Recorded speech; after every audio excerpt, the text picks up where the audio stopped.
അസ്സലാമു അലൈക്കും വറഹ്മത്തുള്ളാഹി വബറകാതുഹു. ബിസ്മില്ലാഹി വൽഹംദുലില്ലാഹി വസ്സലാത്തു വസ്സലാമു അലാ അശ്റഫി റസൂലില്ലാഹി വഅലാ ആലിഹി അൽഫായിസിന ബിറളില്ലാഹി അമ്മാ ബഅദ്. പ്രിയമുള്ള സഹോദരങ്ങളെ, പരിശുദ്ധ റമളാനിൻ്റെ രണ്ടാമത്തെ സുദിനത്തിലാണ് നമ്മളുള്ളത്. അല്ലാഹു സുബ്ഹാനഹു വ തആല ഈ റമളാൻ മുഴുവനും നമുക്ക് അനുകൂലമായി സാക്ഷി നിർത്തി തരട്ടെ.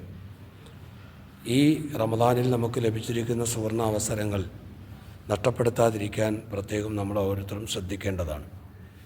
നോമ്പ് പിടിക്കുന്നതിന് പോലെ നോമ്പ് പിടിക്കൽ നിർബന്ധമായതുപോലെ നോമ്പ് പിടിക്കുന്നവൻ അവന് കിട്ടുന്ന കൂലിയെപ്പോലെ തത്തുല്യമായ കൂലി ലഭിക്കാൻ പ്രവാചകൻ സല്ലല്ലാഹു അലൈഹി വസല്ലം തങ്ങൾ പഠിപ്പിച്ചെന്ന ഒരു മാർഗമാണ് നോമ്പ് പിടിച്ചവനെ തുറപ്പിക്കുക എന്നത്. നോമ്പ് തുറ നടത്തുക.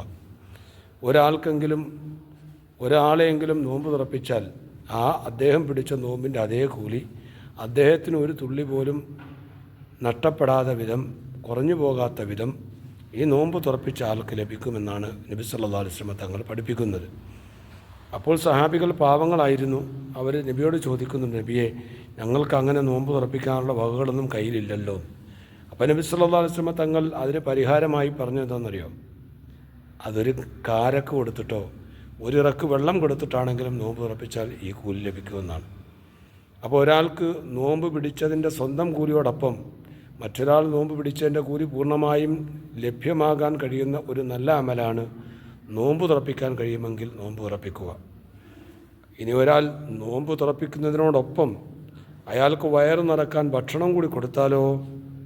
നബി സല്ലല്ലാഹു അലൈഹി വസല്ലം തങ്ങൾ പറയുന്നത്, വമൻ അശ്ബഅ സായിമൻ സഖാഹുല്ലാഹു മിൻ ഹൗലി. ആരെങ്കിലും നോമ്പുകാരനെ വയറ് നിറപ്പിച്ചാൽ അഥവാ അവന് ഭക്ഷണം കൂടി കൊടുത്താൽ എൻ്റെ ഹൗദിൽ നിന്ന് അഥവാ ഹൗദുൽ കൗസറിൽ നിന്നും അവനെ കുടിപ്പിക്കുന്നതാണ്. ശുർബത്തൻ ലാ യദ്മഉ ഹത്താ യദ്ഖുലൽ ജന്നാൻ. സ്വർഗത്തിൽ കടക്കുന്നത് വരെ ഒരിക്കലും ദാഹിക്കാത്ത വിധമുള്ള ആ രൂപത്തിൽ അല്ലാഹു തആല ഒരു കുടിപ്പിക്കും. നമുക്കറിയാം, മഹ്ശറിൽ എല്ലാവരും ചൂടിൻ്റെ സഹിക്കാൻ കഴിയാതെ ചൂടിൽ വിഷമിച്ചുകൊണ്ട് ദാഹിച്ചു വരഞ്ഞു നിൽക്കുമ്പോൾ ഒരൽപ്പം വെള്ളത്തിന് വേണ്ടി എല്ലാവരും ആഗ്രഹിക്കുന്ന സന്ദർഭമാണ്. അപ്പോഴാണ് റസൂലുള്ളാഹി സ്വല്ലല്ലാഹു അലൈഹി വസല്ലം തങ്ങൾ തൻ്റെ ഉമ്മത്തിൽപ്പെട്ട ചില പ്രത്യേകക്കാരെ കൈപിടിച്ചു കൊണ്ടുപോയി ഹൗദുൽ കൗസറിൽ നിന്നും ആ വെള്ളം കുടിപ്പിക്കുക. ആ വെള്ളം കിട്ടുമെന്ന് പറഞ്ഞാൽ സ്വർഗ്ഗക്കാരായ ആളുകൾക്ക് കിട്ടുന്ന പാനീയമാണ് ഹൗദുൽ കൗസർ. അപ്പോൾ സ്വർഗം കിട്ടാനും ഹൗദുൽ കൗസർ കുടിച്ച് ദാഹം തീർക്കാനും സൗഭാഗ്യം കിട്ടുന്ന ഏറ്റവും സുന്ദരമായ ഒരവസരമാണ് ഒരാൾക്കെങ്കിലും നാം ഭക്ഷണം കൊടുത്തുകൊണ്ട് നോമ്പ് ഉറപ്പിക്കുക. കഴിയുമെങ്കിൽ നോമ്പ് തുറക്കാനുള്ള കൊടുത്തെങ്കിലും ചെയ്യുക, അതല്ലെങ്കിൽ ഭക്ഷണം കൊടുത്തുകൊണ്ട് തന്നെ നോമ്പ് തുറപ്പിക്കുക. നാഥനായ റബ്ബ് നമുക്ക് തൗഫീഖ് നൽകട്ടെ. സ്വർഗത്തിൽ നമുക്ക് ഒരുമിച്ച് വിടാൻ അല്ലാഹു ഭാഗ്യം തരട്ടെ. ബിഹഖ് നബീന മുസ്തഫ മുഹമ്മദ് സല്ലല്ലാഹു അലൈഹി വസല്ലം. അസ്സലാമു അലൈക്കും വറഹ്മത്തുള്ളാഹി.